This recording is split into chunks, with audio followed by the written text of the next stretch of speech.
কবে তাদের দলের জনপ্রিয়তা বাড়বে এই কারণে নির্বাচন প্রলম্বিত করতে চান। তাহলে হাসিনার সাথে যারা এই কথা বলছেন পার্থক্য কি ছিল? মধ্যে আপনারা আছেন, তারা এই আন্দোলনের মাধ্যমে কিছু অর্জন করেছে। সেই অর্জনটা কি? 16টা বিশ্ববিদ্যালয় তারা দখলে নিয়েছেন তাদের ভাইস চ্যান্সেলর, এবং শোনা যায় যে সচিবালয় বিভিন্ন প্রশাসনে তাদের লোকজনকে বসিয়েছে, এবং এই কারণে এই অর্জন যাতে হাতছাড়া না হয়। যদি বিএনপি জিতে যায় তাহলে তো আমাদের এই লোকগুলো যেভাবে সেট আপ করেছে সেটা তো থাকবে না।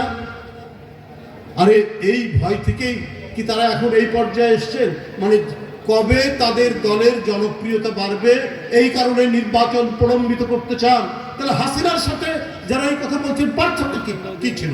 হাসিনা নির্বাচন দিতে চায়নি কারণ তিনি গণবিরোধী হয়েছেন, তিনি নির্বাচন ধ্বংস করেছেন, তিনি বহুদলীয় গণতন্ত্রকে কবরস্থানে পাঠিয়েছেন, তিনি স্বাধীন আদালতকে ধ্বংস করেছেন, তিনি তার প্রধানমন্ত্রীর দপ্তর থেকে যা বলতো আদালত সেইটাই তার রায় ঘোষণা করত।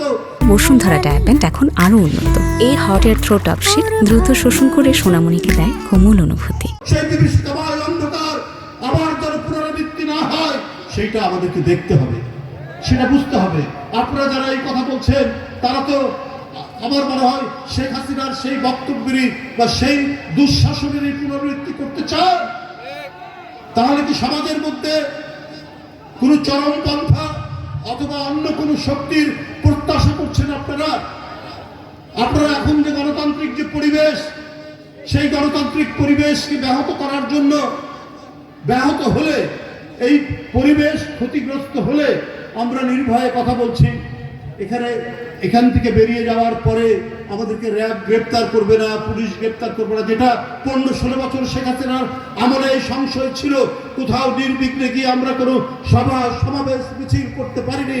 প্রত্যেকটা জায়গায় আইন শৃঙ্খলা বাহিনী হায়নার মতো সেখানে ঝাঁপিয়ে পড়েছে, গ্রেপ্তার করেছে, কোনো ওয়ারেন্ট নেই, কোনো মামলা নেই, এইরকম পরিস্থিতির মধ্যে তারা নিয়ে গেছে।